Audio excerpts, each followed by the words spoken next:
अस्सलामुअलैकुम। पाकिस्तान में real estate के अंदर सरमायाकारी करते वक्त आज हम आपको बताएंगे कि कौन कौन से टैक्स आपको देने पड़ते हैं जब भी आप कोई प्लॉट की खरीदो फरोख्त करते हैं।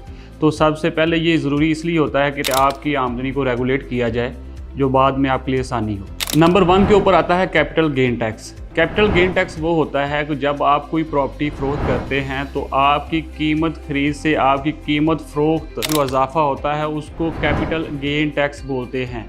अगर आप अपनी प्रॉपर्टी 1 साल के अंदर सेल करते हैं तो आपको कैपिटल गेन टैक्स ज़्यादा देना पड़ेगा, और अगर आप 3 साल बाद अपनी प्रॉपर्टी सेल करते हैं तो आपको कैपिटल गेन टैक्स की शरह बहुत कम देनी पड़ेगी या वो शरह 0 हो सकती है। नंबर 2 के ऊपर आता है कैपिटल वैल्यू टैक्स। ये टैक्स जब आप कोई प्रॉपर्टी ख़रीदते हैं तो उस वक्त लागू होता है। ये टोटल प्रॉपर्टी की कीमत के ऊपर लागू होता है। इसकी शरह 2% होती है, टोटल कीमत के ऊपर 2% लगता है। नंबर 3 के ऊपर आता है with holding tax. With holding tax ये होता है कि ये दोनों फ्री कैन के लिए देना लाजमी होता है।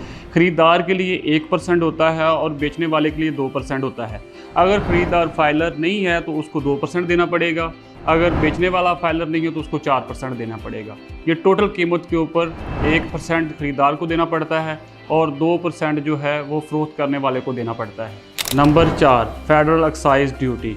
ये कमर्शियल प्रॉपर्टी के ऊपर फेडरल एक्साइज ड्यूटी लगती है जो कि प्रॉपर्टी की कुल कीमत का 5% होता है। नंबर 5 के ऊपर आता है प्रॉपर्टी टैक्स। ये टैक्स उस टाइम लागू होता है जब आप कोई प्रॉपर्टी ख़रीद कर उसको किराए पर देते हैं तो इसकी जो शरह होती है वो सूबे के हिसाब से होती है या फिर किराए पर मबनी होती है, वो ये टैक्स आपको तब देना पड़ता है। नंबर 6 के ऊपर आता है टैक्स में छूट। टैक्स में छूट कुछ मखसूस हालात में मिलती है, जैसा कि पहली बार प्रॉपर्टी ख़रीदने पर आपको हुकूमत की तरफ से कोई रिलीफ मिले कि आपको प्रॉपर्टी टैक्स ना अदा करना पड़े, और कुछ मखसूस तबका जिसकी आमदनी बहुत कम हो उसको भी टैक्स में छूट मिलती है। नंबर 7 के ऊपर आता है फैलर होने के फ़ायदे। तो अगर आप फैलर हैं तो आपको प्रॉपर्टी ख़रीदते वक्त बहुत कम टैक्सेस देने पड़ेंगे, और अगर आप नॉन फैलर हैं तो आपको ज़्यादा टैक्सेस पे करने पड़ेंगे। ज़रूरी है कि प्रॉपर्टी ख़रीदते वक्त आपका फैलर होना ज़रूरी है, और मज़ीद मालूमात के लिए हमारी अगली वीडियो का इंतज़ार करें। Thank you.